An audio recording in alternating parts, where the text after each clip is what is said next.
In 5, 4, 3, 2, 1, we are going live with some serious cool stuff tonight. I'm telling you. What's up? So, we have another very compelling guest tonight. Lots of credentials. Award-winning author of the book The Calling. He was just telling me about there was a time in his career where he was Vince McMahon's right-hand man. Now tell me that ain't some cool stuff.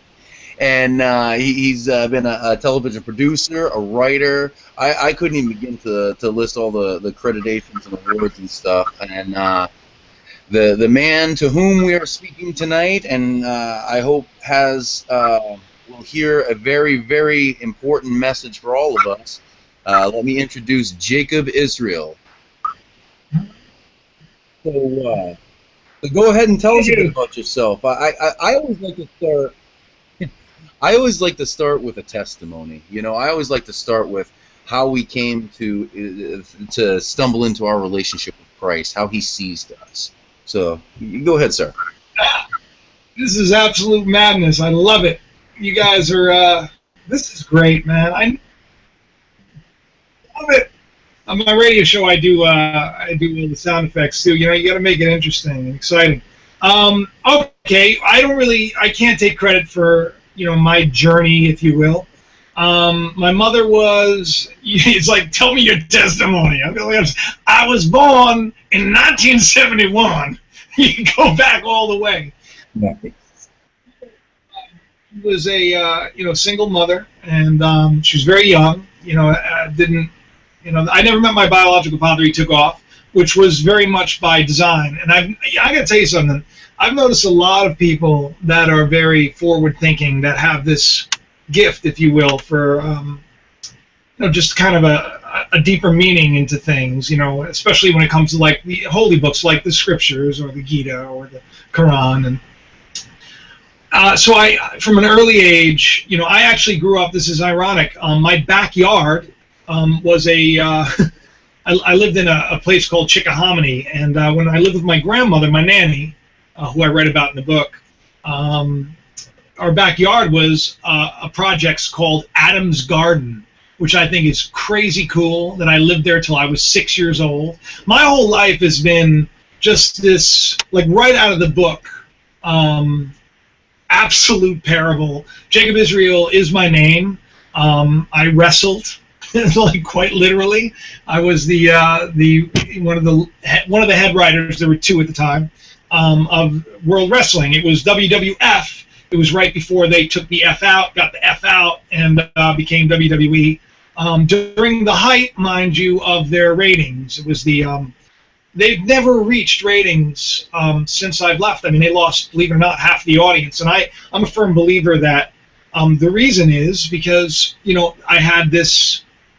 I was meant to go there. I was meant to learn. Everything that's happened in my life, I got very sick very early on. I got Crohn's disease, and I was in and out of the hospital when I was 14. You look at me now, I look, you'll see I'm very much, I like to celebrate, my wife and myself and health. You got a lot of life. You got a lot of life in you.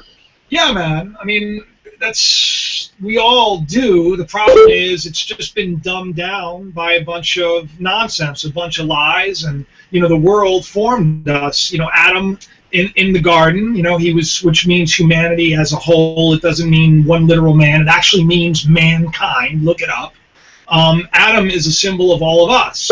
Eve is a symbol of our intellect. And what happens is mankind, they come in this world and they're beautiful. You got that little, was that your little one that I saw earlier? Johan's twin. Where are you, Johan? I got to tell you, very, very, very good looking young man. That was my stepson. My little redheaded stepchild. Right on. Okay, well, he's a beautiful boy. So we all come in here, and as children, when we're young, everybody smiles when they see a baby for a reason, and the reason they smile is because they're pure life, man. They're pure exploration. They look at the world through the lens of, wow, and they understand creativity, and they believe all things are possible. And somewhere along the line, what happens is that man is formed from the dust of the earth, and dust in Scripture, if you look it up, you'll find is it's actually dead flesh, the dust around the house. It's a symbol for lies, imagination, idolatry. It's the things like your name is Eric. That's who you are, Eric. You're never going to amount to nothing, Eric. You're always, what are you doing, Eric? Look at you. You're always the weirdo, Eric, right? And that forms you into this Sounds just like ego. my childhood. Well, there you have it, right? And you get formed into this belief, and if you're foolish, which we all are, because we all eat of that knowledge of good and evil, you can't do this, Eric. You have to do that, Eric. This is good. This is bad. And you start to be, told that to be a good boy, you have to do this. So no, you're not a good boy unless you do this, unless you do things this way. And then you get to, and then your life gets so miserable that you say, I need God. And so what do? You go to church. And what does church tell you? You're going to go burn forever. Okay? Or, hell is very, very, I don't know if you know multiple faiths, but it's very prevalent in the Muslim faith and the Christian faith. It's not really part of the Jewish faith because it's no such thing as eternal torment. So that it doesn't exist. But what happens is we heap upon ourselves the sins of the world because we're formed from these lies as children. Like my youngest, Ethan, his name is Ethan, and I am forming him into this little ego man called Ethan.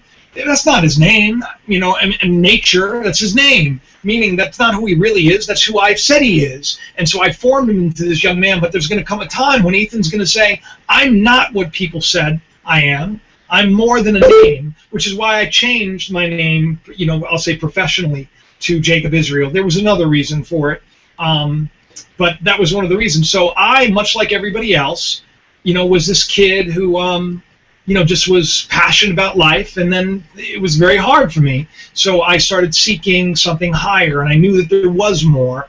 And much like pretty much everybody, I got sucked into that knowledge of good and evil too. And then all of a sudden, life was hard, and I didn't think I was going to amount to anything. And somewhere along the line, the light went on, and I began to realize that I wasn't who I thought I was. And that I was very, very, very important in the grand scheme of things, right? Now that sounds arrogant and cocky, but you are too. Everyone is. Like, I can tell you flat out that the reason I'm here is very much for you and very much for me, right? Like you were saying earlier, well, do it not for just us, but do it for yourself as well. And that's, my life is now lived for other people as well as myself. I wouldn't do this if it didn't bring me joy. I only do what brings me joy. And that's why I'm filled with life, because I'm not dead anymore, okay? The truth was put to death at the place of the skull called Golgotha, okay? Golgotha is the place of the skull, the temple of God. It also resurrects there, put on the mind of Christ. It's about putting on a new man. So from 12 years old, I began to have these dreams that I was going to do great things. As I went about my life, I was very, of course, one of my family in college. I went on scholarship for acting.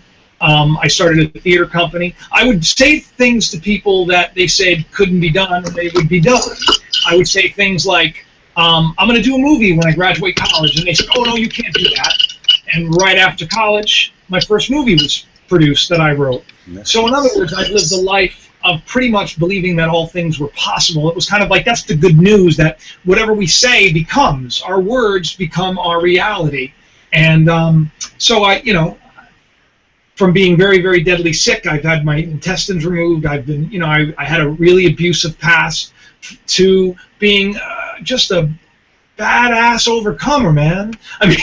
Like my first, I was a loser also in high school, and I didn't fit in anywhere. I still almost really don't fit in completely. But your testimony sounds eerily similar to my own. I wouldn't doubt it, dude. Only without the success. Yeah.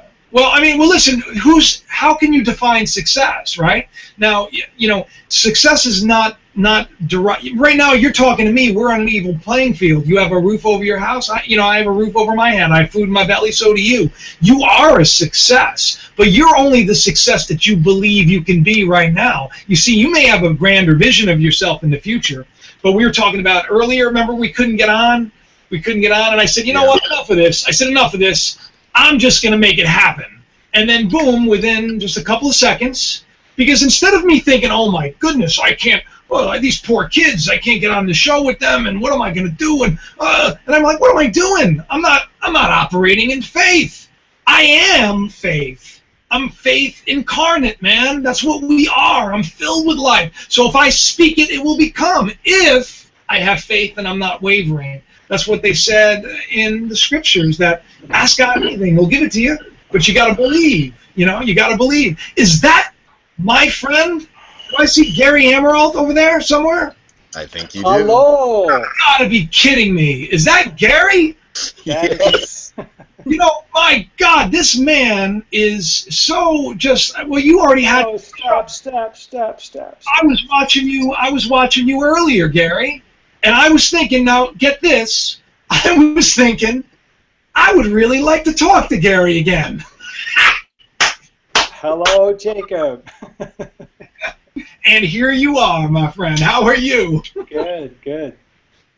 Hey, I didn't mean to interrupt where you were going here, so keep going. Oh, you're part of it now. You say what you were going to say. You came on. What are you going to say? Talk to me. Nothing. I'm waiting for you to. I just want to hear. I was here earlier when there was an interview with Robin. Yeah, Robin Perry. And I saw an advertisement for you guys this evening, so I just thought I'd stop in and say hello. And I just absolutely love this man, and Gary's pretty awesome. Yeah, you know, Gary, you know, see, this is the thing, is that Gary knows me from way back when I was just like wet behind the ears saying, hey, you know, I just really believe that I'm this guy, Jacob Israel, and I'm going to do these things, and, you know, and he was always very, very, because, you know, they're the people that have gone, see, Gary, myself, you guys, there's always a forerunner, there's always somebody who's going to go before you and kind of set, like Gary did, like, I saw Gary on a show, God, I was in college, it must have been, how long ago was that when you did that like, Does Hell Exist? It was like a debate thing. It was a big show, though, Gary. Do you remember what the name of it was? Faith Under Fire.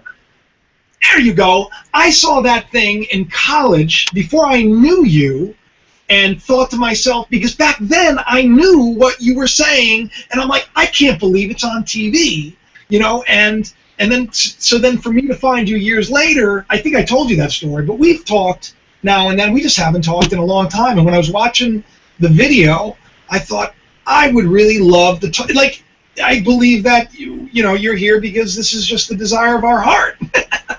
You know, it's just a beautiful thing. You're doing all right.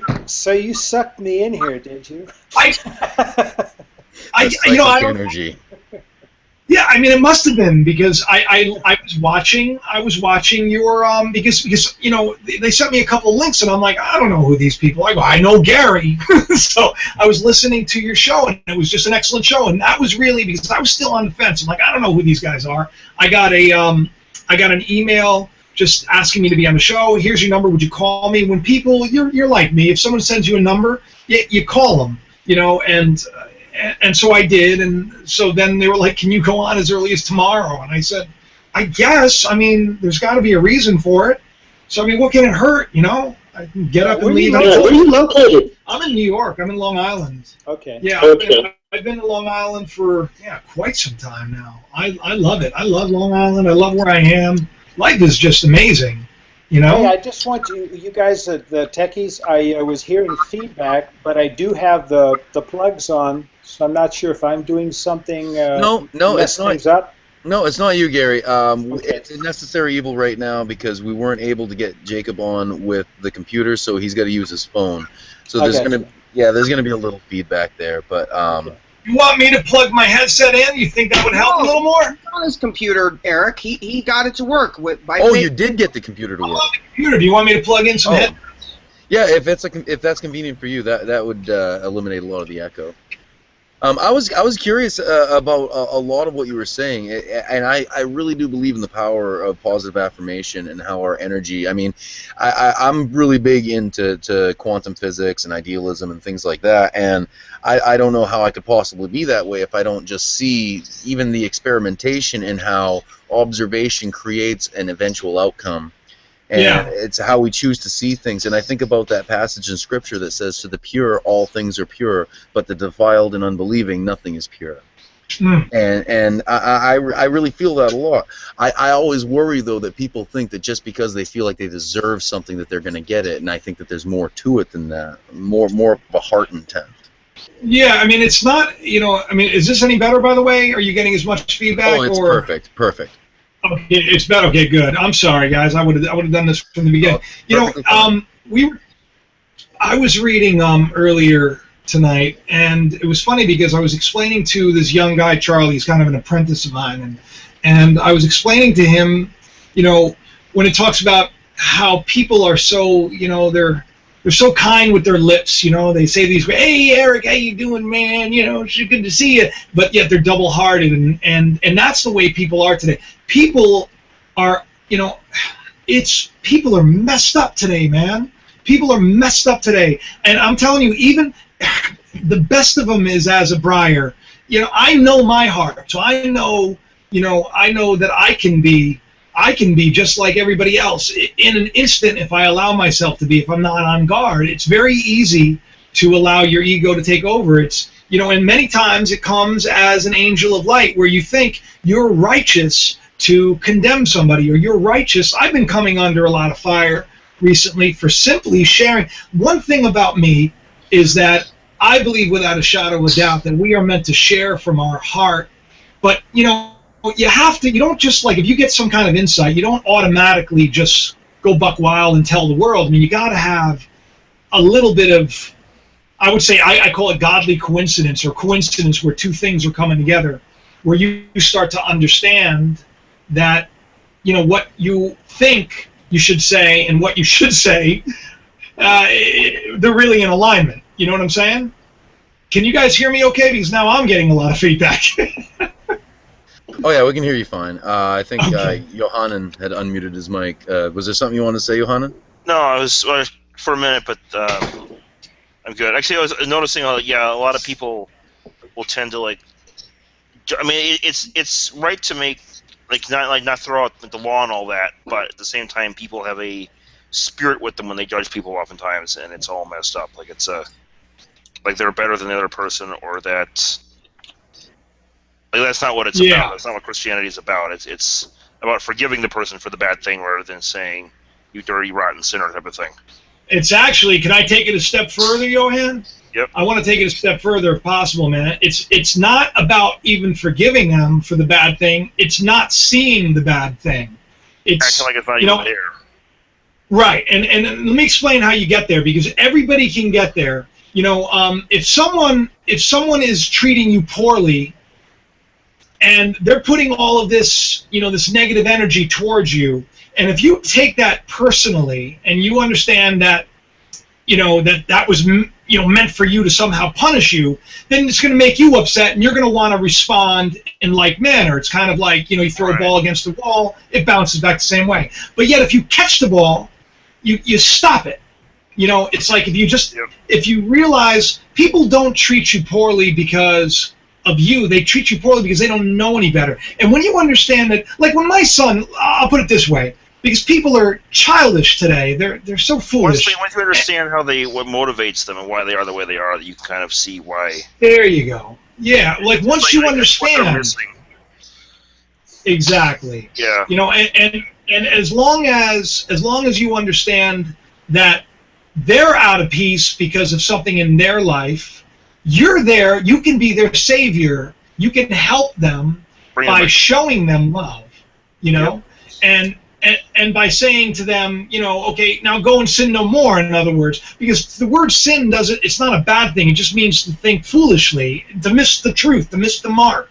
So everybody's missing the mark, so if anybody's, I miss the mark at times, with my wife, with the kids. But if you look at everybody else, like I look at my 4-year-old son, like when today he got angry at me and didn't want to give me a hug, and I didn't get angry that he was angry at me because he's 4. I get it. He doesn't really quite comprehend that he's, basically acting like his teenage brothers, and because we become formed, and until you realize that, you can operate in peace and not in emotional upheaval, and you don't have to operate in chaos, then it becomes very easy to help other people. As long as Gary has the light inside of him, he can shine that light.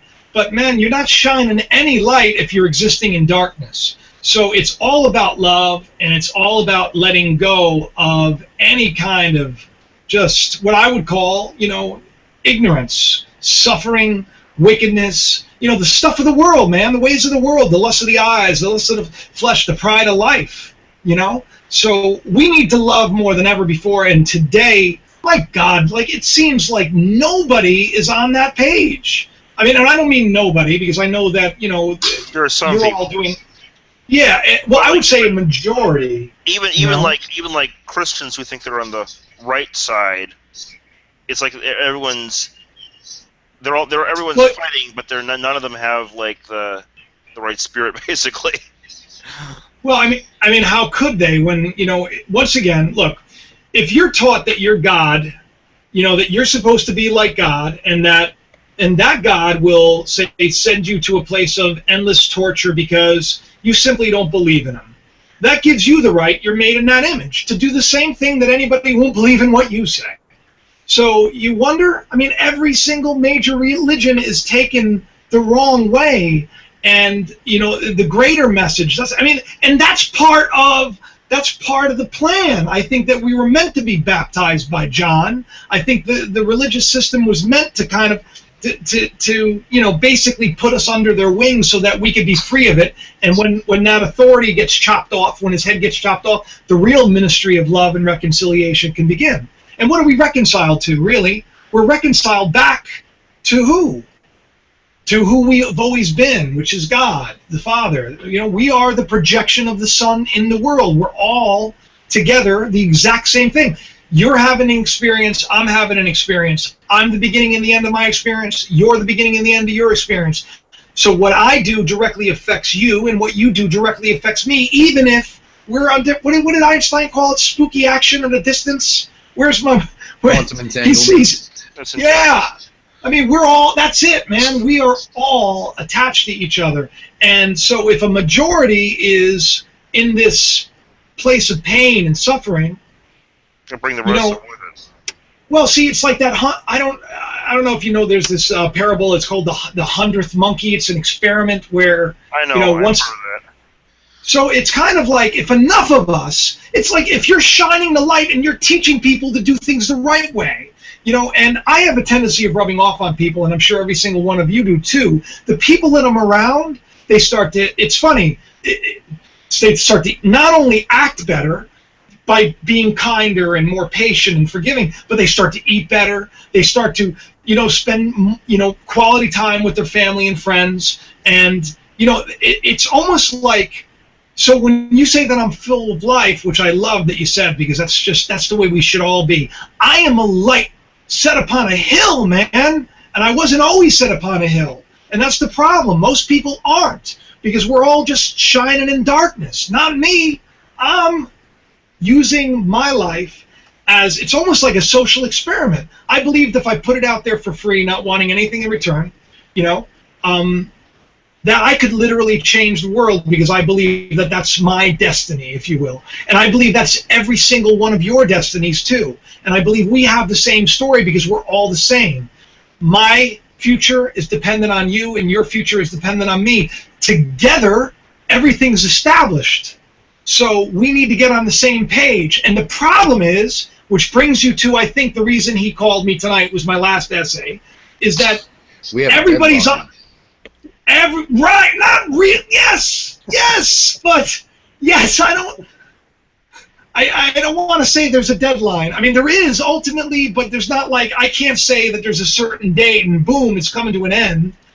I was really wanting to go in that direction, because I was really curious about the September 15th stuff, and it seems to me like we're flowing naturally into it. Yeah, me too, man. Me too. Gary will tell you.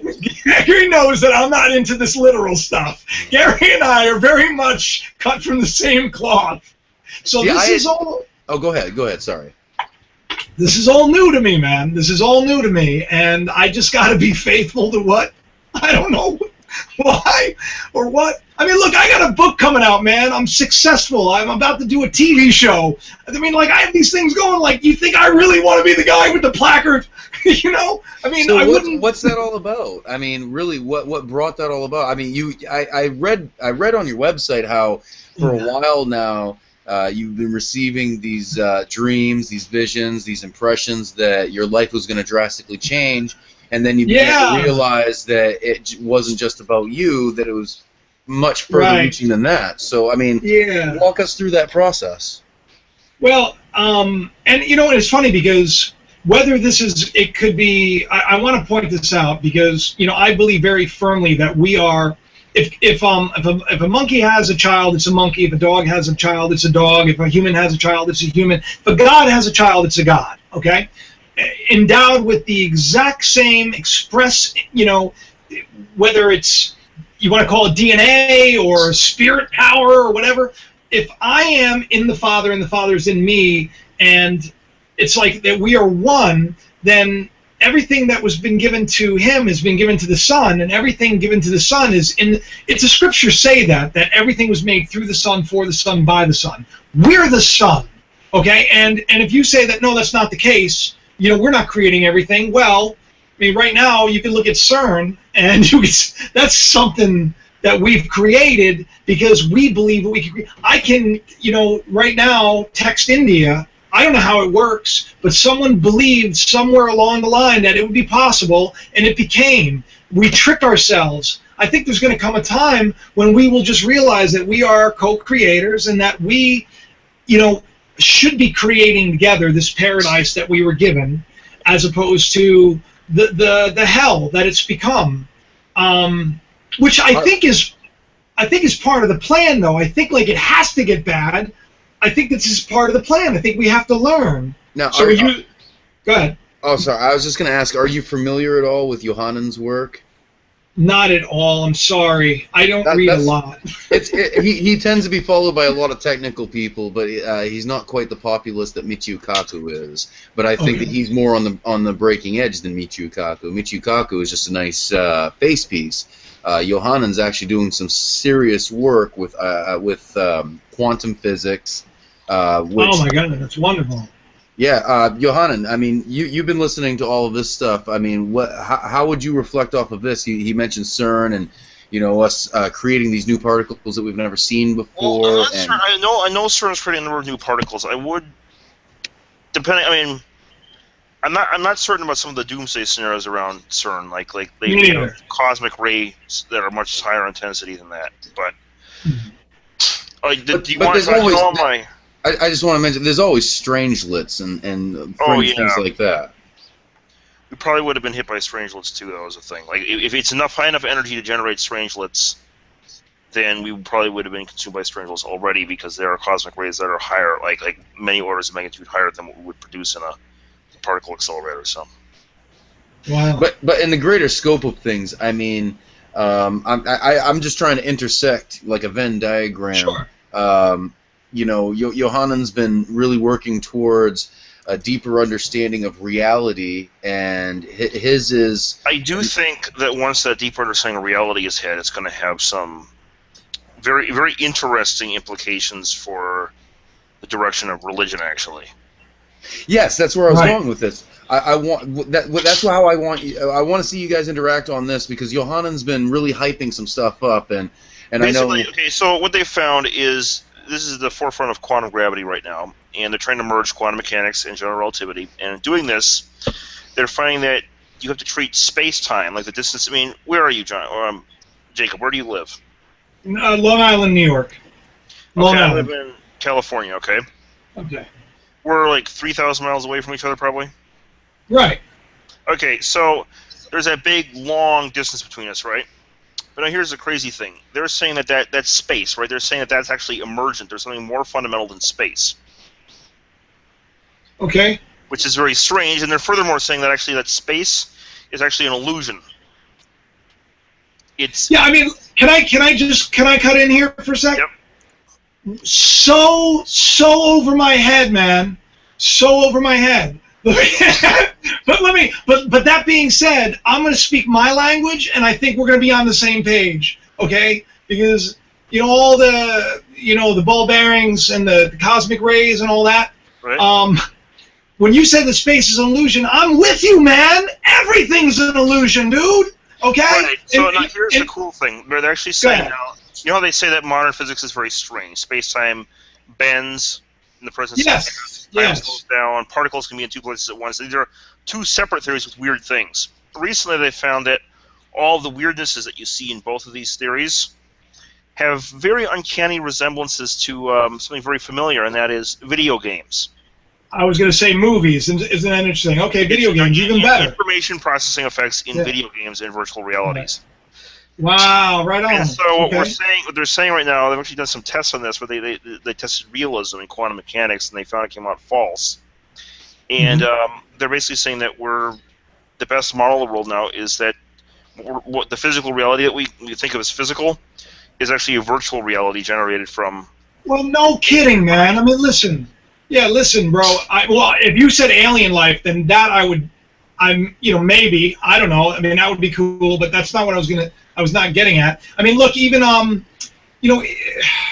even if you look at, say, a video game or a computer-generated, I did a cartoon called Captain Macaroni, and we use CGI. And Animation Collective, they were the guys that do Speed Racer, and they're just awesome. They do like the thumb wrestling, and so I think pixels, is that what it's called? Pixels?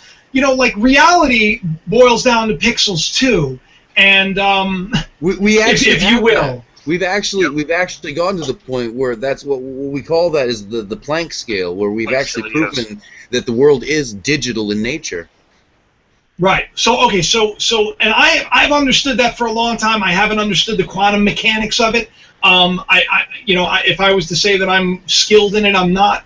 I have a cursory understanding of it. All about the observer, and I'm a believer of that. I mean, look, in Buddhism, there's this is interesting. Siddhartha's mother's name was Maya. Okay. Now, Maya in Buddhism is the illusion of life. Okay. So the enlightened one is literally brought into this illusion, and it's kind of like the illusion is what gives birth to the enlightened one, all right? Now, Jesus and Mary. Now, Mary in Greek means rebellion, man's rebellion, their rebellion, which is interesting because it's actually rebellion. It's Miriam. I mean, look it up. You'll see. Yeah, in Greek. I speak Hebrew. I actually, Greek. Mary, it's a Hebrew name from Mara. No. I understand. In the Greek, how do they? Okay. I wasn't trying to argue. I was just adding clarification. You're right. You're right. I'm not saying you're.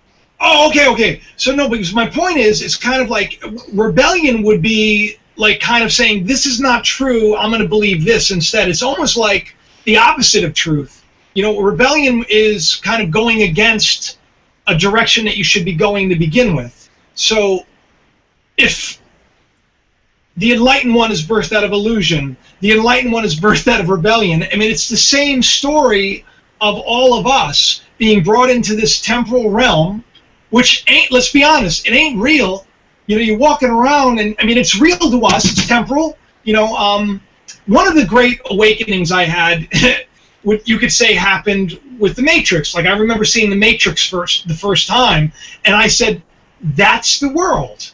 And not that we're in a virtual reality game, if you will, but that we're almost walking in a dream. I see life very much as a dream. And when I understood that, I also understand that you can control the dream. You can affect the environment that you're in, kind of like Neo when he's given that power. Right. He becomes a god inside of the game because it's not real to begin with. So if it's not real, you can affect it if you are.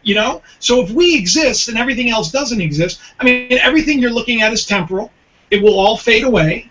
But who you are, you've never known non-existence. So this energy that we are will continue. The question is, what other dreams are we going to have? And I believe that the collective dream that everyone's having right now is I think, some turmoil in the world to wake us up. And I think that that's the reason why we're seeing so much of these, storm after storm, tornadoes, volcanoes, more and more that we've never seen before. And I've never really paid attention to any of it. I've always looked at my life, and I just wanted to be a light. I want to show people that love is the key, truth, and understanding who you are, and understanding that whatever a man believes in his heart, he becomes. So that goes very much along with, I would think, your profession, which is that, what you observe can affect what becomes. And like I said before, I am not into quantum theory. I don't try to understand it completely, but I do love the fact that you and I are kind of saying the same thing, like reality ain't reality, and I can affect it. What you said about the world being a dream, now here's the cool part. They're saying that it emerges from entanglement. Space-time emerges from quantum entanglement, the spooky extent of distance, or entangled information to be precise. Now, it turns out entangled information has the property that the bits of information in it cannot be treated as separate units. They're distinct. They're things that they cannot be. The existence of one is defined by the existence of the other, and vice versa. They're not separable in some isolatable way. Okay. Now, it turns out that same definition shows up in cognitive science under integrated information theory, and they're referring to integrated information as being information that cannot be separated you can't dissociate one piece of the information from the other piece of the information, or one bit of information from another bit. And the funny thing is with this is that this is actually the mathematical definition of consciousness in cognitive science. Wow. It's integrated information. So over in the quantum gravity area, they're saying space emerges from entangled information. They're completely unaware of what's going on in cognitive science. Cognitive science, they describe a conscious state as the same thing, the same definition they treat for. I mean, there's more to it with the physics because it's shared by the same wave function and all that. But in terms of what the information actually is, it's integrated information. Right. So when they're saying space emerges from entanglement, what they're really saying without realizing it in mathematically precise language is space-time emerges from an integrated information state, or space-time emerges from a conscious state. Let me translate rather briefly. They've proven conclusively that the universe is one big mind, and that our mind is intimately and inextricably connected to that universe. Yeah, like a hive. It's like the a Matrix. hive. It's like the Matrix, but we're simulated inside of a mental matrix. Oh, no, yeah, I'm sorry, Eric. Go ahead, Garrick. I'm sorry. No, I was just saying it's actual proof. It's an actual linkage. This isn't just some philosophy. This isn't just some idea that someone came up with. This is accredited researchers doing the math, doing experimentation, realizing that the only explanation for the behavior of this universe is an idealistic perspective. And by is that crazy? Yeah, it is. And you know what the really cool thing is that you haven't read any of the things I've written. Or watch my videos, like The Power of Creation, or all these. I've watched a couple of interviews that you did, but I came to be aware of you very late on, so I didn't get it. Well, yeah, exactly, vice versa, and I think very much on purpose and on time, because, and this is the amazing thing is what you all are saying is exactly what I'm saying, using different words, and that kind of also proves my theory that you can find the truth no matter where you go, and early on I had a dream. George Burns was holding my daughter's hand, and my daughter hadn't been born yet, and George Burns told me, with the God from the movies, and told me to link the waters. And I was very, very young, and I woke up from that dream, and I understood that I needed to somehow find common ground everywhere to help everybody to see that it's all the same thing, And so what I'm very, very good at is I know the scriptures very, very well. So it's kind of like, a lot of people say, why do you use the Bible when, it's not even necessary today? Because anything really is going to get you there. And I say, well, because there are a lot of people that believe that Bible, because that's their belief, so it becomes a reality, is the Word of God.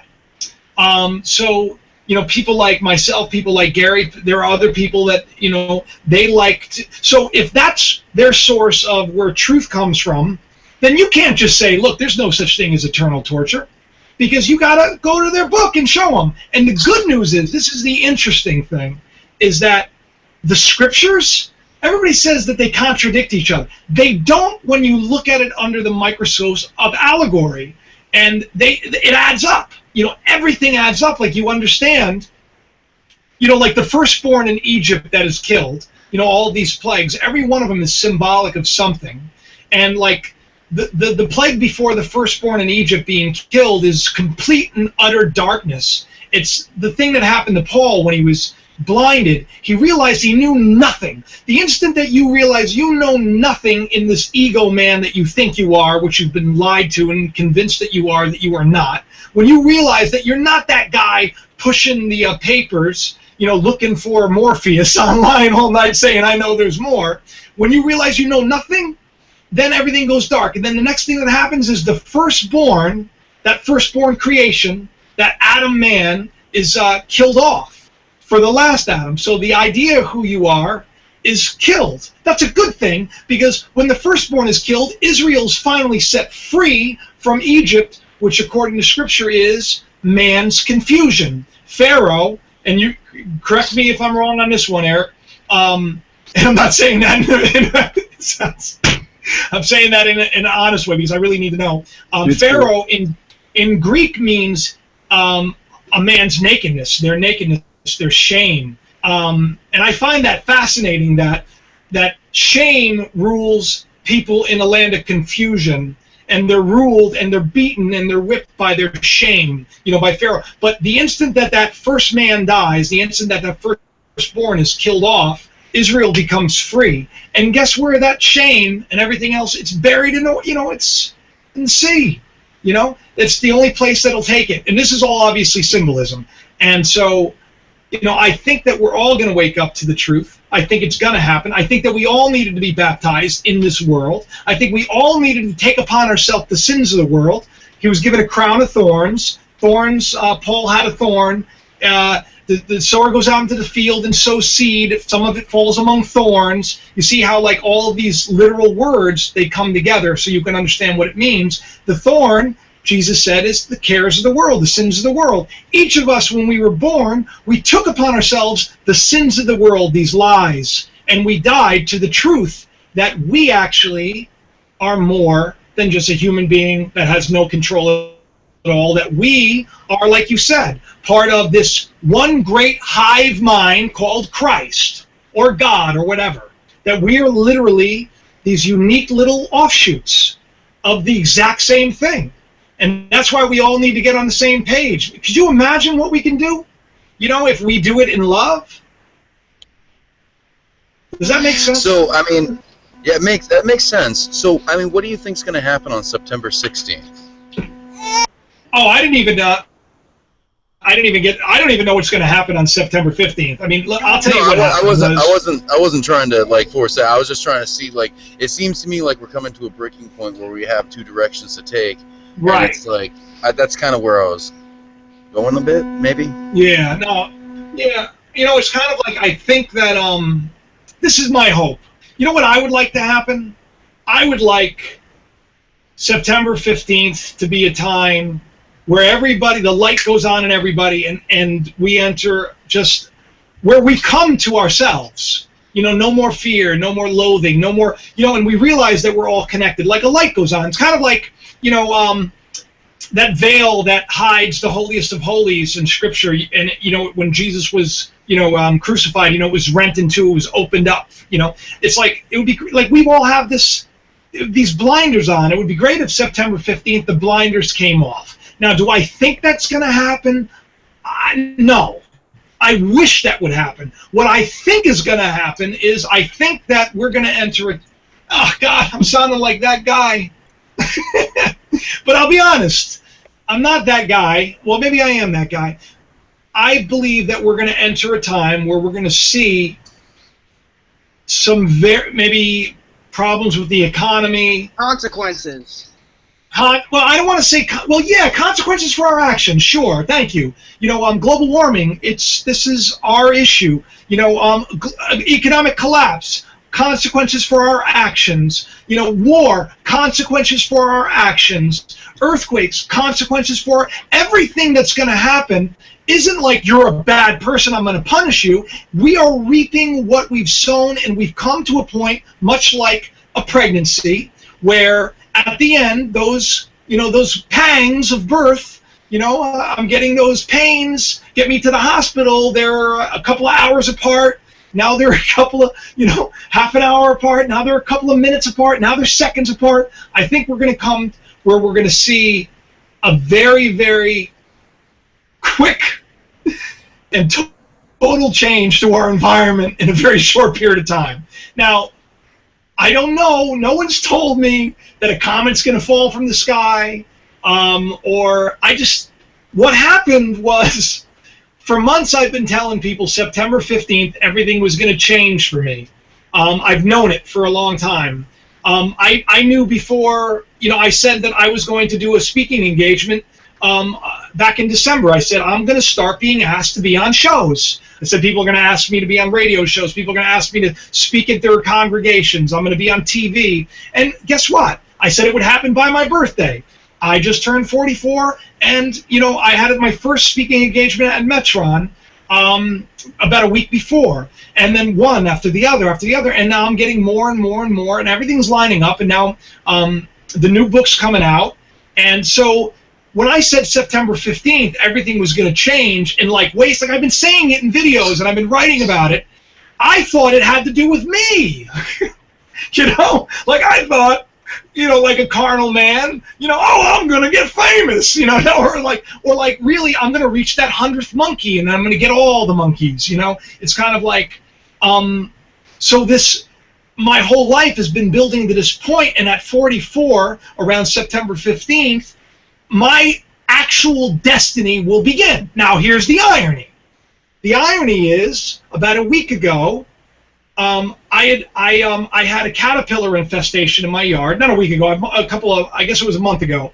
They're gypsy moths, and they took over my backyard. I did a video on it where I had everything clipped, and I talked about, after 7 years, these things, and I talked about metamorphosis, and I said that, I've been talking about this great shaking that was coming, but in a positive way. I never saw it as the world coming to an end. I still don't see it as that, because I don't think we will ever end.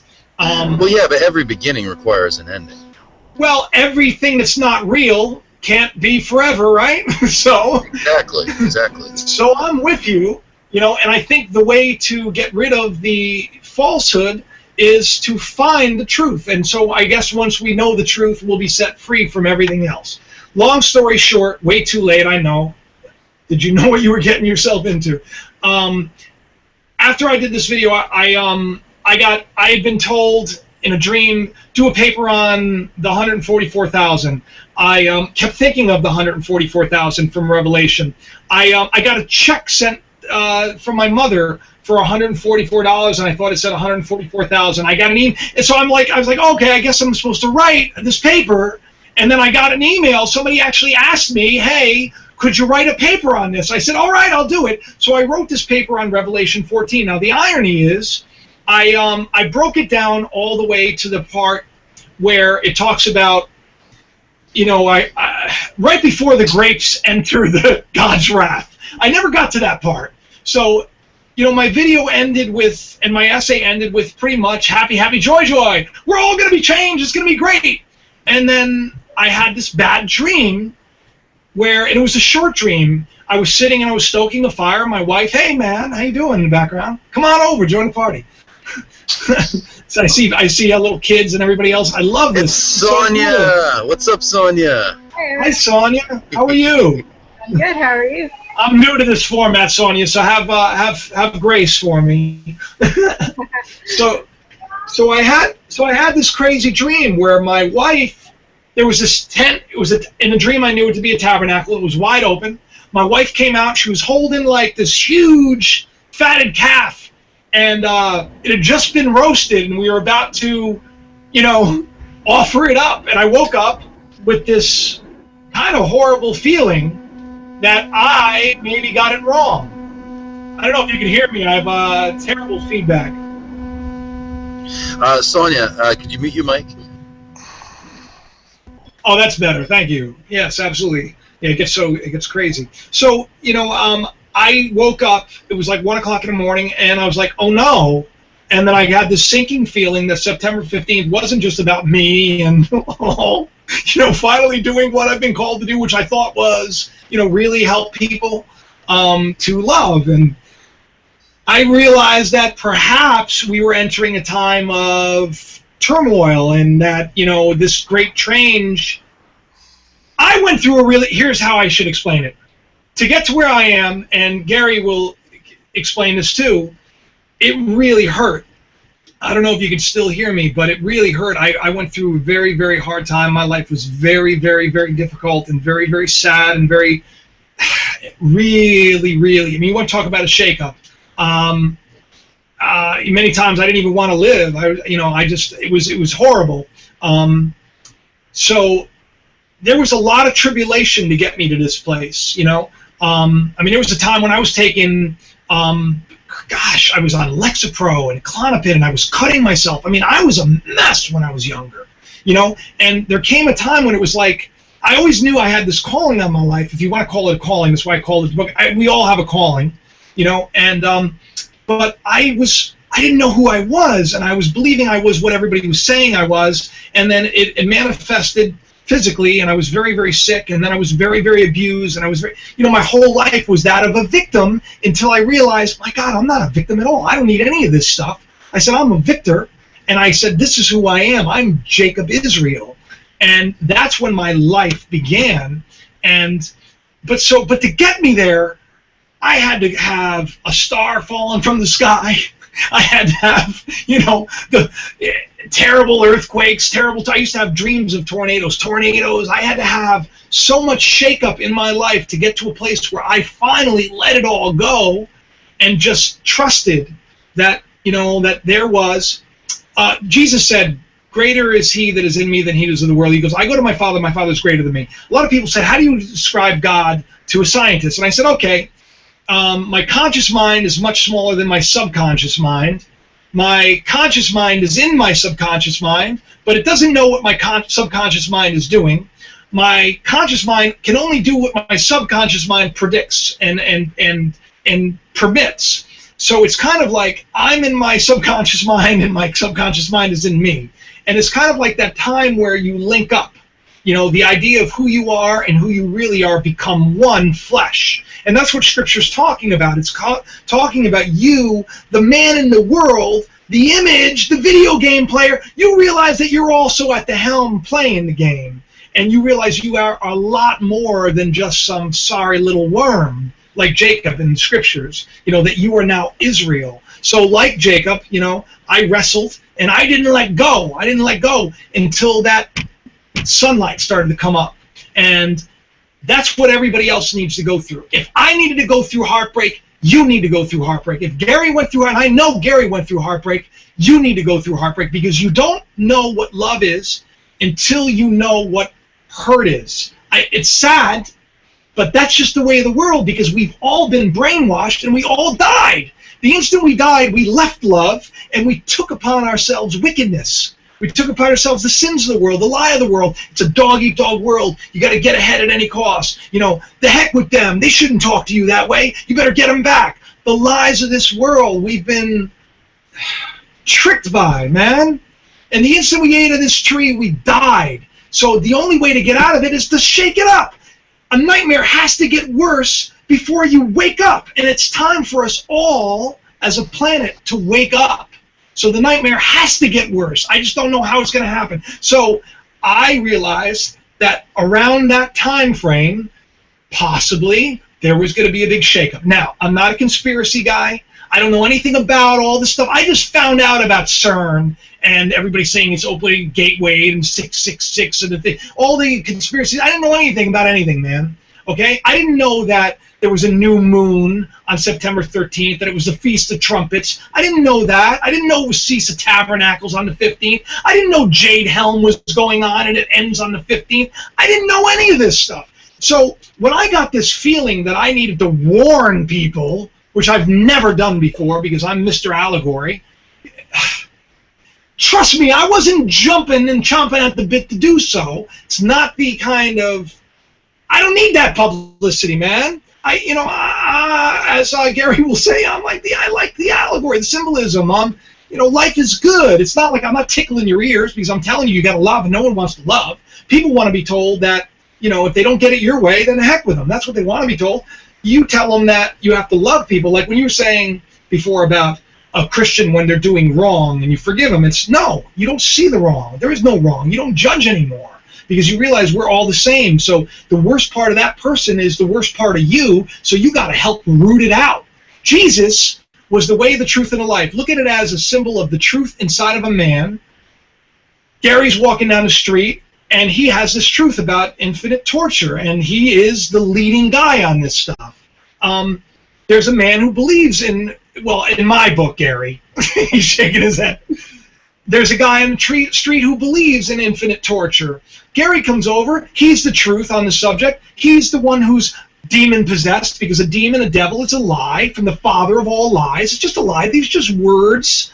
They're just symbols. So he's possessed by these lies that the world's, when you die, you're going to go burn if you don't do this. Gary comes over, opens the book, and shows him that's not the case, shows him the truth. The man hears the truth.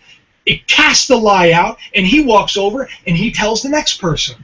And that's what needs to happen. The problem is people are not willing to listen when everything's peachy.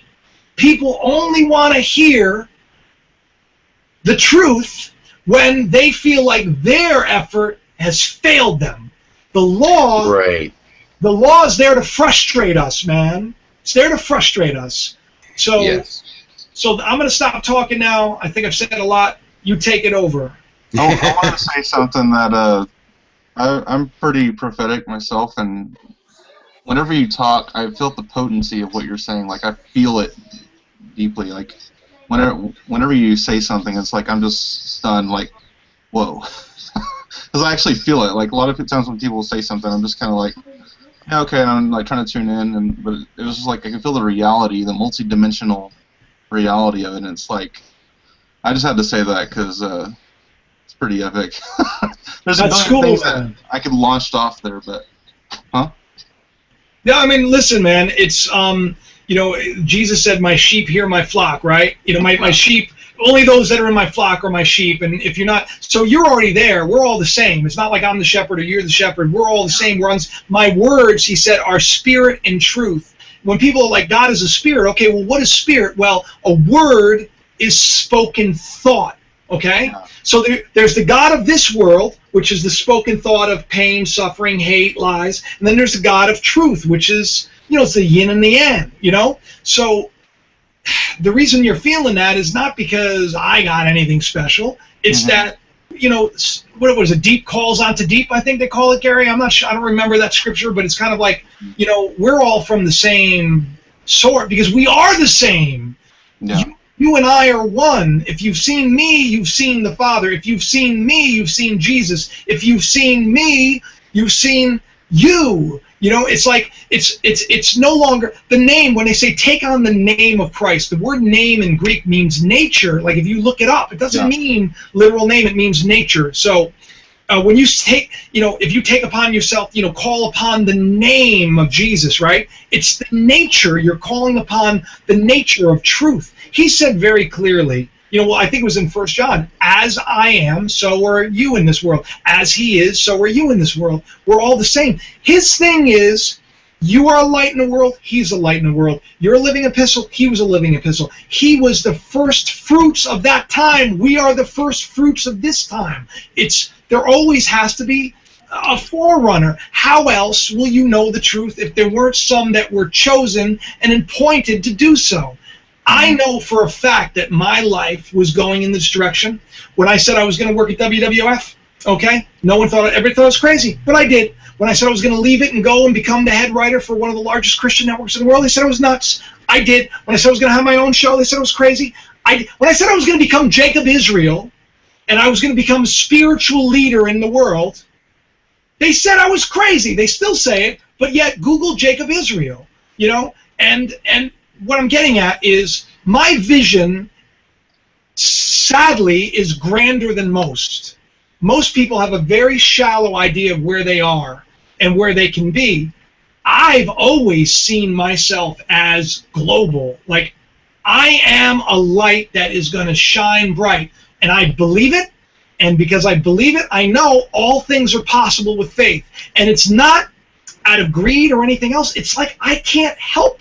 So when I got that dream and I got that idea and then I got to work and I start finding out, oh my God, I've been writing a paper, and then I realized, oh, I didn't translate I didn't like break down the last couple of verses, and I break it down and then I go into the next and I go, oh my God, we're entering into a time of great tribulation, a time of great shame. I'm going to be fine. I just want to let you all know. You know, I just don't know if we'll all be able to do this kind of chat. I don't know. Maybe there is. I think this is what I was thinking today. Best case scenario, something huge happens. Not that many people get hurt, and it's kind of like God is saying to us, and when I say God, I mean the sleeping giant that is all of us, that needs to come out, because there's a time that's appointed, man. We fell asleep. What else do you do with an an infinite amount of time? You make it interesting for yourself. You fall asleep and forget that you're infinite to begin with. You know, you make things exciting. You know, there's a reason why. You know, if I'm saying the big joke is, no, you're not saying you're going to do this and do it. You believe it and then you make it happen. I go, either way, man. Either way. You know, the same. It doesn't matter. So for me to step out of my comfort zone and to write that thing, it's like it's not, God didn't speak to me, dude. I got an idea. Like, I got an idea that, like, September 15th was going to be huge for me. You know, I knew that September, I knew it was going to happen. I mean, the house that I'm in right now is an $800,000 house. We couldn't afford it. You know, we couldn't afford it. It was my wife's dream house. And so it sat here, and it foreclosed, and it sat here for years. And for years, we just walked up to it. We walked out back. We envisioned what we were going to do and how we were going to change it and blah, blah, blah. We did this for 5 years straight, man. We got this house, okay? We had the same house on the block. We paid more money for our house that was 4 times smaller on the same street than this house. And we have an Olympic-sized pool and everything else. I mean, my wife said she wanted this house. I said, well, baby, you know, then we have to start acting like it's ours already. And like all of these, you know, events through chance and coincidence, everything led up to the point where the guy who bought the house, it's like they were offering it for like $650,000 by the bank. And I came in, I said, there's no way. The thing was gutted. I said to Danielle, I said, Dan, we got to believe that someone's going to buy it, fix it all up, and then sell it for like a lot less. And they did. And here I am. By the way, this room that you're looking at, this was always the office, but my wife said, no, this is going to be the baby's room. And I said, we have 3 kids, not going to happen. But she said, no, we're going to have a baby. This is Ethan's room I'm in. If I turn it, you can see the little Mickey Mouse. I keep it up there just to remind me of him, you know, Mickey.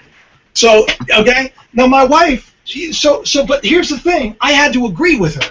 And it became, so our dreams become reality. So when I woke up and I had that thought, I said, man, but here's the thing this is the second thought that I had, was that if I didn't do something, that it was not good. You know, it's kind of like, you know, David, see, Jonah was, you know, go to Nineveh, man, go to Nineveh, you know, and Jonah's like, dude, I'm a prophet. I'm doing really well here. You know, like, people like me. I go over there. They're going to, like, make fun of me. They're going to call me crazy. They're going to kill me. I don't want to go there. So what does he do? He doesn't listen to God. He goes in the opposite direction. He ends up getting swallowed by the great fish. He ends up, you know, praying out of the belly of hell. That's a mention of hell, by the way. Shout out to Gary, because he was in the belly of a great fish, but they call it hell. It's just, you know, our carnal, the fish, these fishes of men, it's our carnal desires. When you go into your lowest form of thinking, you know, that reptilian brain, if you will, and you exist in a point of ignorant suffering, you know, it stinks. So for Jonah, when he did not follow the will of God, because the will of God, you got to look at it, that's the direction of your life that's been pre-programmed. To go against it, to rebel against it, to go into an illusion that's not real, you're going to get heartache and pain. And it will always, it's a course correction. That's the good news. You can't fail, no matter what. You can't. Ultimately, it's round and round until the show ends. You know, so puts you back on path. He ends up on Nineveh, and what does he do? He says repent, and everybody forgives. God forgives. Everybody lives happily, and he knew it was going to happen. So I kept thinking of Jonah, and then just so happened someone was reading a comic book. As I was telling him the story, he goes, "Wow, this is interesting. Jonah Jameson's telling Spider-Man he's got to tell the world that it's coming to an end, or else." And I go, "Really?" So that was like, all these little things, it's like, if you look at your life as this really cool movie, man, like you're the lead character, you may be playing a really crappy part right now, unless you change it. It's always, what is Joseph Campbell, it's the, what is it called, the hero's journey, or the, that's kind of what he was known for. It's like we're all the hero of the story, but the only way for us to win is to overcome the lies, the hate, and enter everyone into a place of love and peace and joy. And sadly, I don't think people are going to turn around until they go through what I went through, until they go through what, probably you've gone through. I don't think through much tribulation you enter the kingdom of God. The kingdom of God is not a pearly place. It's righteousness, peace, and joy. Right thinking, peace, and joy. Amen. And to get there, we need to let go of everything that's not that. And it just needs to be shook away, man. That's it. So, yeah. I want to jump in at this point, and I think this is actually a really good transition point, because you're bringing it to what I see as the sword of Damocles. In ancient Greek mythology, there was this king named Damocles that had a sword dangling over his head by the width of the hair, and if I remember the myth correctly, that was the price of his rulership, that he could reign as a king, but the sword would constantly be hanging by a single hair over his head. and I see that now. What I would like to do right now is I'd like to throw out some facts for everyone to deal with, and these are some hard things that a lot of people don't like to hear sometimes, because this is science right here. A little more than 100 years ago, in an event that ice cores show that happens roughly about every 100 years, we had something called the Carrington event, where a mass coronal ejection from the sun, an X-class solar flare, spewed a bunch of sun material at the Earth. And what happened was, the atmosphere filters out most of that. The electromagnetic field filters out most of that, but it was of such intensity that enough cosmic rays, enough of the sun's solar wind got through, that telegraph lines burst into flames on the poles. Wow. If an event like that happened today, it would cripple one side of this globe. All of the electronic devices on that side of the globe would be unusable forever. You'd have to build brand new things, because the circuits would be fused. That's supposed to happen every 100 years or so, and we're way overdue. Wow, man, that's crazy. That's one thing. That's one little thing, right? Yeah. Okay. So then we have about 65 million years ago, the extinction level event that happened at the Yucatan Peninsula. A meteorite of quite some proportions slammed into the Earth so much that it shattered the Earth's crust, spewed enough ash into the atmosphere to block out the sun sufficiently to cause a solar winter. We are several thousand years overdue for that. Several thousand years overdue for that. That's another thing. On top of that, we have what's known as the Maunder minimum. The sun, you can track the Earth's climate by sunspots. And all throughout history, the more sunspots, the warmer the Earth. The less sunspots, the cooler the Earth. We've been hearing a lot of hype about global warming, but what we have not been hearing is the predictions that have been happening for the past 50 years for an ultimate global cooling. That we are, in fact, on the verge, hopefully, of a little ice age, but it could be an actual full-blown ice age. And that is the sunspots trends. That's another thing. There's way more. I mean, we could keep going for hours. What it really comes down to is you can talk about Russian roulette with one bullet in the barrel, or two. But you get to 3 or 4, maybe even 5, and you start to realize the grace of God is an empty barrel. Not all the barrels are empty. And and I relate that very heavily. Now, on your website, you had mentioned a few of the things, like the military buildup on the southern border, that exercise, which has been in progress since June, I believe, June 25th, I think, is when it began. And I could be wrong on those dates because I don't have it right in front of me. But I know it ends. Yeah, it's coming to the end right around that time, and that's right around the time that Common Elenin is supposed to be reapproaching. Right. Yeah. Then you have the fourth in the series of the Blood Moons, and just to be fair, we do have 2 blood moons a year on average. The thing is the tetrad is a very unique event that happens once in a huge amount of time that I don't remember when. Yeah, so never. So there's a lot of really odd things coming to Confluence. A lot of Shemitah. Shemitah is the big one too. Shemitah is the release of. That's why everybody's saying global economic whatever disaster. Hey, see that's the thing, man. Is that you're saying for months that September 15th around there is going to be a big thing for you. Change is coming. And then you have this dream, and then you wake up. Then all of a sudden. You go like within the next day, you find out about everything. There's an eclipse on the 13th. There's the new moon. There's the blood moons, the tetrad. There's Jade Helm. There's Shemitah. There's the comet that and you'd think that NASA would say something about it. I went all over their website. I'm like, NASA has got to refute this because we're talking millions of people are hitting the blackout. When it comes to Comet Elenin or anything to do with anything like that, it's a big blackout. It's very, very weird, and then you have the Prime Minister of France saying, 500 days to climate chaos, and this is very sad. I was just about to mention that. And so you see all that, and what am I supposed to do, Eric? You get an idea, you believe. I'm supposed to warn people, and then you're like, nah, that's just the sushi talking, and then you go back and you translate, and you're like, and then like you have this one after the other, and it's like my life has been like that. Like I was explaining how it took me to write that essay. I had to have like 15 things happen. That who talks about 144,000? Like I had to see that everywhere to write the essay that got me to not translate the end, to then translate the end, to then not just this, but I'm talking to this young man Charlie, and you say young man, he's almost he's 25, and I say to Charlie, I say, we're talking. I said, but I don't know, man. It's like you just kind of want to be told, should I be the voice on this thing? And then I get this email and I pick it up, and it's this guy Bob. Salisky, he writes sci-fi novels. He's an awesome writer, and he based the character Noah Israel off of me, which I think is wicked cool. His series is called Athlon. It's coming out soon. I'll give him a little shout out. But he asked me, he's like, would you do the VO?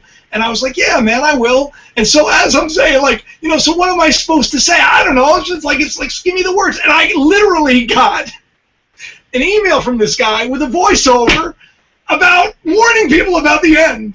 You can see. So it's kind of like at that point, I felt like, all right, I'm gonna do it. What is it gonna hurt? I talked to my wife about it because I'd rather. How does it hurt anybody to say, hey, you know what? I don't know if something's really happening, but man, I got this feeling, and there's a lot of coincidence, and I've said things would happen before, and they do. I'm not saying it, but I know something's going down, and I know something's going down in September. I'm not saying the world's coming to an end. Do not believe the world's coming to an end. I think what's going to happen is we are going to start seeing things happen, earthquakes, one thing after another, whether a comet literally, I just find that so hard to believe, and yet, what do you do? Go ahead. I was just about to say those superquakes. The 2 most recent superquakes happened when Elenin was actually aligned with 1 or 2 more planets in the Earth with the Sun. It's insane. Looking through the statistics, it's easy to see that we are definitely enjoying a time in the sun. Yeah. We are definitely. Oh, and I apologize. I had the camera focused on you the whole time, and I didn't even realize it. It's supposed to go to whoever's talking. Sometimes I forget because little noises focus to other cameras. And It's okay, man. It's okay. So anyway, one thing I know is we're on borrowed time, and this is our time in the sun. And I think that we can have a long discussion about our doctrine of the Old Testament, but I think that one thing that we can agree about is it's reasonably accurate history. And one of those things about the history that's there is how every time Israel had their golden age, it came crashing down because of their affluence, because of their indulgences. Yeah. You know, the thing about the human spirit, and I see that in you. You seem to have a warrior spirit, and that's what we got to have. You got to be like, hell yeah, I'm gonna conquer. I'm gonna kick the shit out of this. And it's like, that's what humans need. The more comfortable we get, the more complacent we get, right, the more. It's almost like a rolling stone never molds, I guess. That's true. Never gathers moss. Never gathers moss. Yeah. Oh, yeah. Okay, that's better. Molds. The way I see the human being is that we are a conduit for energy. We are not a battery. Right. We are a transistor. And if the current isn't flowing through us, it has to be both flowing in and out of us. If it's flowing in and being saved, we get fat. If it's just flowing out and nothing flowing in, then we slowly waste away to nothing. And we see both in society. And what we really need to do is be a part of the circuit, be a part of the cycle, be involved with one another, and not be afraid of disagreeing, not be afraid of... I love opposing point of views. Me too.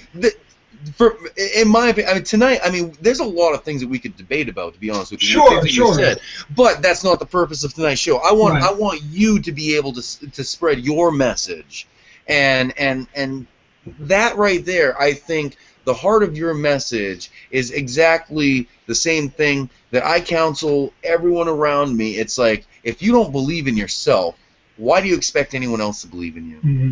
If you're not confident, if you're not going out there and kicking some ass, well, then you're just going to have your ass handed to you in the long run. That's really what it comes down to. And I think that that's not just a physical thing. It's not just a logistical, practical thing. It's a spiritual thing where we need to have that heart about us. And, you know, I go back and forth about how, you know, do we call reality into existence? Well, in a sense, yeah. But in a sense, we're kind of subject to a lot of things around us as well. Right. So reactions play a lot into it. But I very much like your heart and your attitude, and I think that there's a lot to be learned there. I keep going back, and I hope you don't think I have too much of a one-track mind on this. It's just I always, when I think about certain dates, when I think about, you know, timelines and things like that, the logical part of me just wants something concrete, something to be like, okay, so what are the options? What's going, you know, what do we have to have happen? And if that doesn't happen, what's going to happen? If we rise to the occasion, what's going to happen?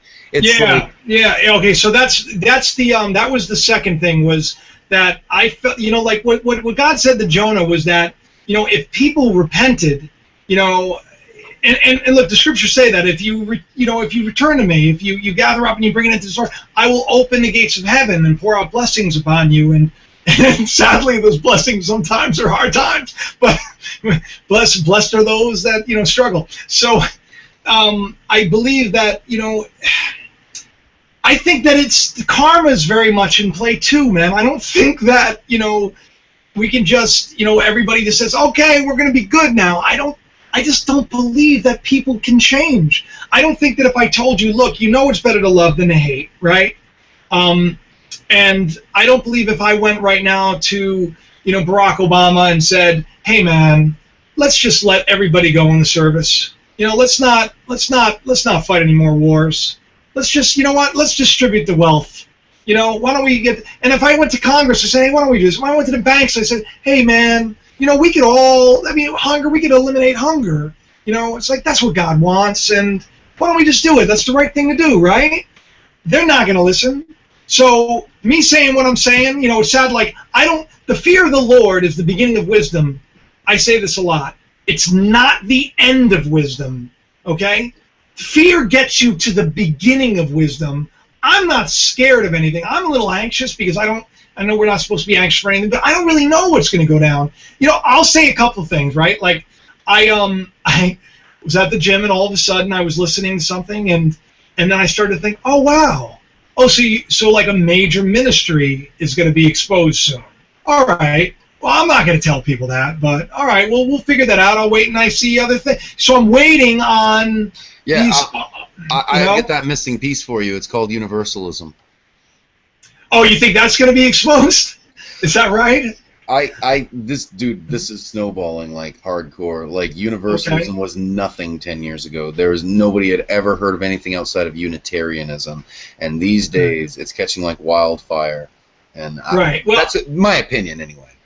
Well, I mean, listen. Here's the thing, right? I think it's going to be more along the lines of, you know, we're going to have to look at Christianity as a whole, because it'll probably be somebody that's relatively respected. If it, you know, like if I'm playing, like if I'm writing a story, my next chapter would be, let's expose somebody. You know, let's show everybody that you can't put your faith in this system anymore. Okay? And then the next thing would be, well, let's do something maybe out in the ocean, and let's, you know, I don't know, let's do something that's going to really disrupt a lot, but really not, in the grand scheme of things, not be that. See, I don't believe that death is the end.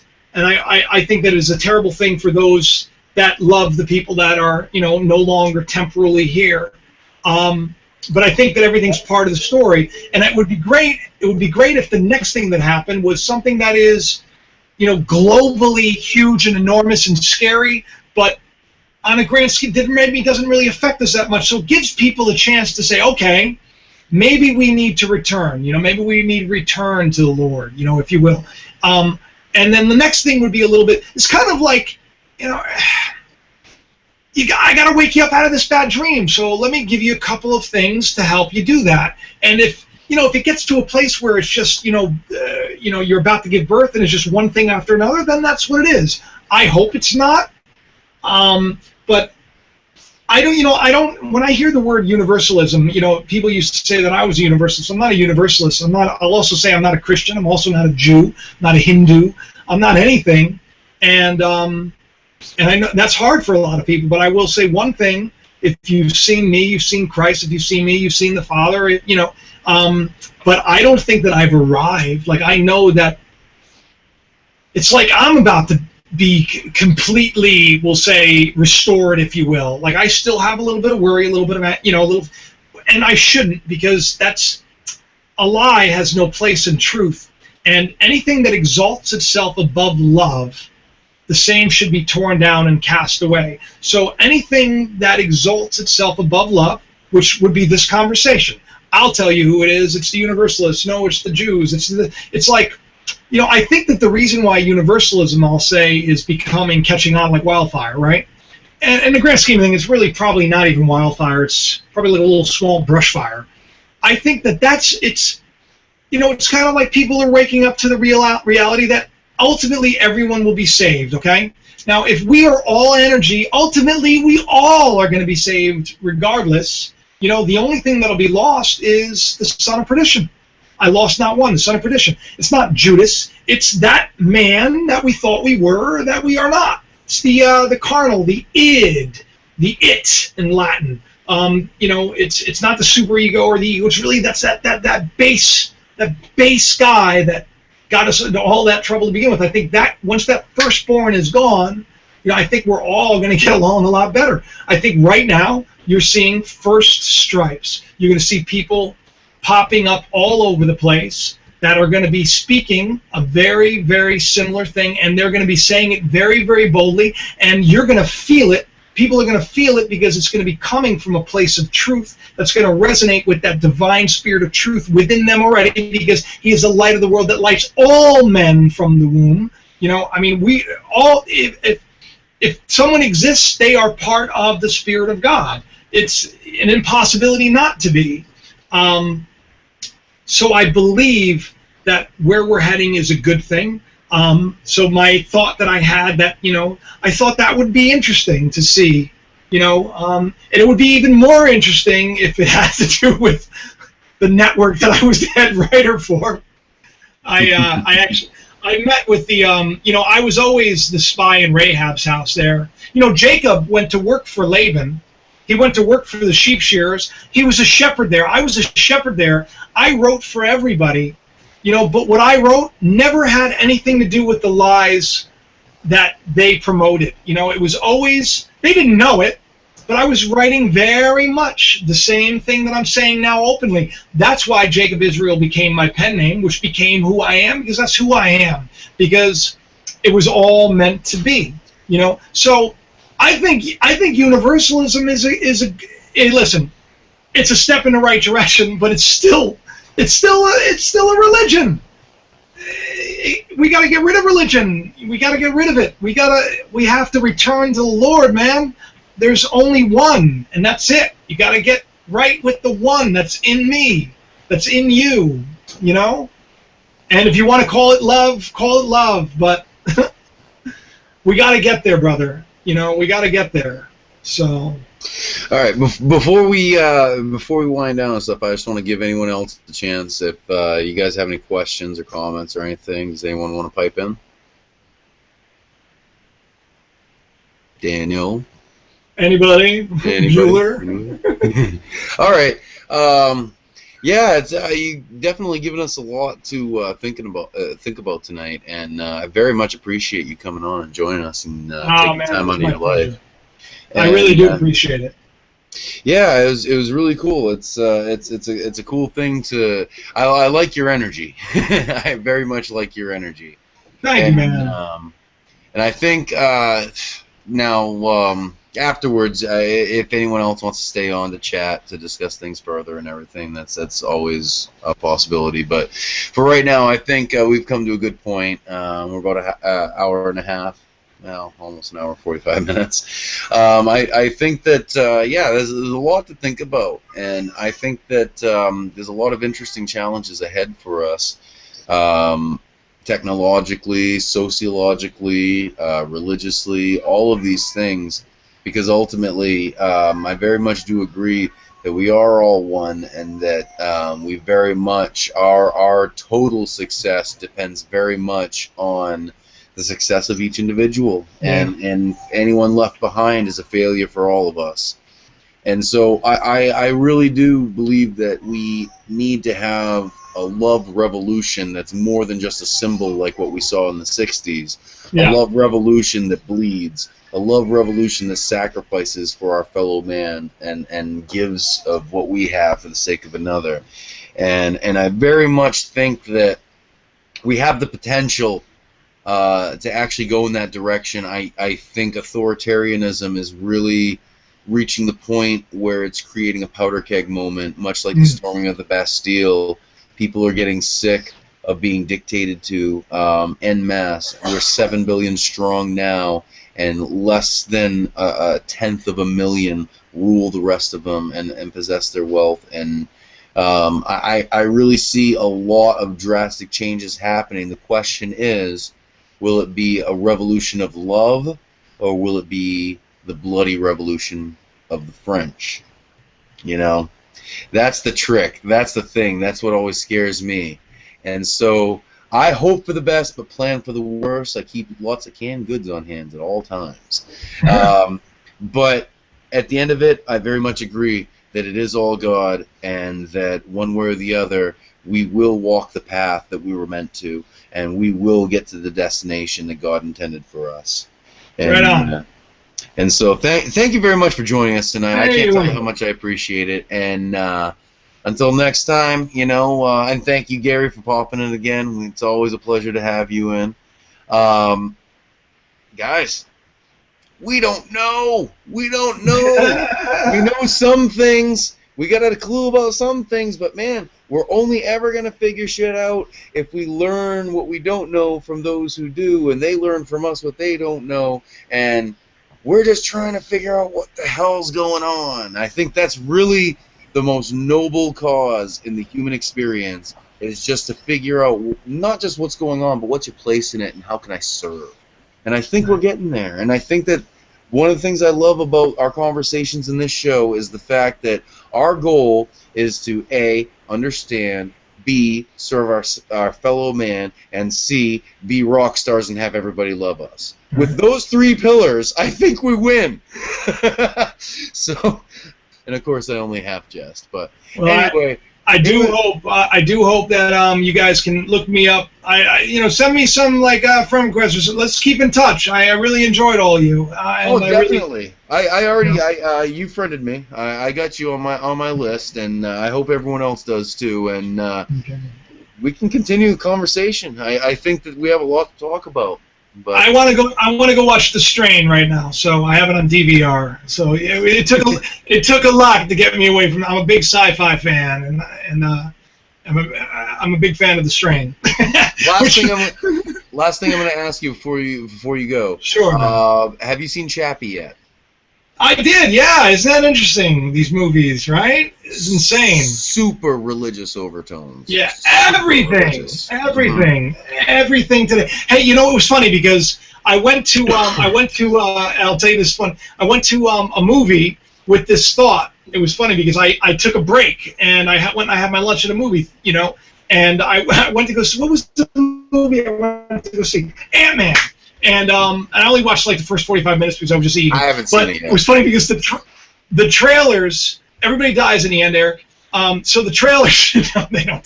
So the trailers leading up to the movie was like one terrible devastation movie after another. It was about warning the people. It was so bizarre that I think that the consciousness of and you watch it in Hollywood. Look at all the movies that are coming out right now. You have Batman versus Superman, God Against Man. You got you have the movie that's talking about the Coast Guards, where there's the hugest storm that ever hit. Where you have the earthquake movie that's coming out. All of these films, Chappie, Ex Machina. You have all of these movies. Oh yeah, Ex Machina. Automata was another really great one. Right. I mean, all of these movies that are saying.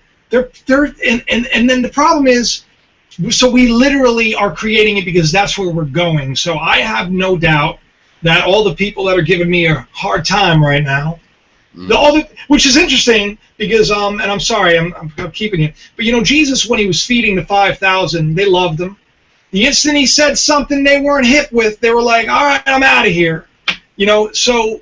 Yeah, eat your blood, eat your flesh, and drink your blood. Yeah. What the hell? Yeah. I mean, it does sound a little nutty, but it's kind of like, so there are people that and Gary will attest to this too, that for a long time will eat of what you're sharing, and they will love you and adore you until you say something that goes just a little bit against where they're comfortable. It takes them out of their comfort zone, and then they will go right away. So, for me to do this, it definitely alienated a lot of my readers. I think that a lot of them didn't read what I wrote. It's for anybody who wants to check it out, it's at jacobisrael.com. It's free. Everything I do is for free, so help yourself. Nice. But I do believe it's important. I believe it's important. I believe that people need to wake up, and I really appreciate the time here. Thanks for letting me go on. You guys are incredibly bright, and I'm going to be following you all. So I just want to say thank you, and I'm going to get off the phone. Well, thank you, man. You have a great night. Thank you, too. Love you all. All right, be good, everybody. Peace. Yep, see ya. So that was a raucous broadcast. It was definitely what can I say? It was full of energy. We had a lot of energy. A lot of let's do this. And I like that attitude, and I think that when we take that attitude in the right endeavor, that we can accomplish much. When we do things through drudgery, no, not so much. So I definitely appreciate Jacob Israel's contribution, and I appreciate everyone who's tuned in thus far, and I hope you tune in next week. It's going to be a wild ride, so let's have some fun, and I will see you then. Peace out, homies!